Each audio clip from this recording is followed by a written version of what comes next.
this lesson, we're going to learn about and practice reading with expression. This is an important fluency strategy and it will help you read like a storyteller. When you're reading, it is important that you're thinking about what's happening in the story and what the characters are feeling and make your voice match what's happening. So, for example, if a character is angry, you want your voice to sound angry. And if the character is happy, you want your voice to match or reflect that feeling of happiness. And that will make you sound more like a storyteller, and it can also help you understand better what you're reading. So here are some things that you can try that will help you read with expression. As you're reading, look for clues. And some of those clues are in the pictures. You might be looking at as you're reading, you might look at the picture and see what faces are the characters making. And that will give me a clue as to how I should be reading this text. You can also look at speaker tags and punctuation. Those are very important. For example, look at this sentence. Stop, she yelled. Notice how I yelled that because the speaker tag tells me she yelled it. She didn't just say it. And I also see this exclamation point. So I wouldn't read it like a question with my voice going up. I need to read it as it's stated here. That helps me read with expression. I can also ask questions like, how is the character feeling right now? Because I can match how I'm reading with how the character is feeling if I'm thinking about how I would say something if I'm feeling that way.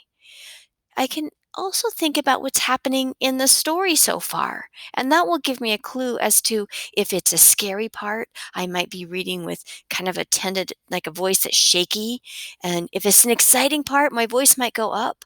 So I can match how I'm reading to characters' feelings and what's happening in the story. Let's take a passage that you're familiar with because you've seen it probably in the book Frog and Toad. And I'm going to start with this part up here and I'm going to read it. And I want you to watch how I match my voice to the feelings and the speaker tags. And there's no picture clues here. So I really need to go with the strategies that I can use in this book, just like you have to do, because some books have pictures and some don't. All right, watch how I read this. And then I want you to pause the video and do this part down here. And then you can come back and we'll do it together. Toad, Toad, shouted Frog. Wake up, it's spring. Blah, said a voice from inside the house. Toad, Toad, cried Frog, the sun is shining, the snow is melting. Wake up. Did you hear? Did you hear how when I was saying the lines like shouted frog when frog is shouting, I made my voice go louder and I spoke with strong, excited expression because of the exclamation point. But I know what's happening in the story, and Toad does not want to get up. So I made my voice match his kind of gruff, grumpy voice. Now I want you to pause the video. Do this part of the text and then come back and we'll read it together. All right, let's do it together. I'm not here, said the voice. Frog walked into the house. It was dark. All the shutters were closed. Toad, where are you? Called Frog. Go away, said the voice from the corner of the room. Toad was lying in bed. Is that how you sounded? I bet it was. When you came to this question and Frog was asking Toad where he was, did you make your voice go up like you do when you ask a question? And I'm guessing that when you read this line, your voice changed a little. Go away. He's not saying that as a question, and he's definitely not saying it with an excited voice.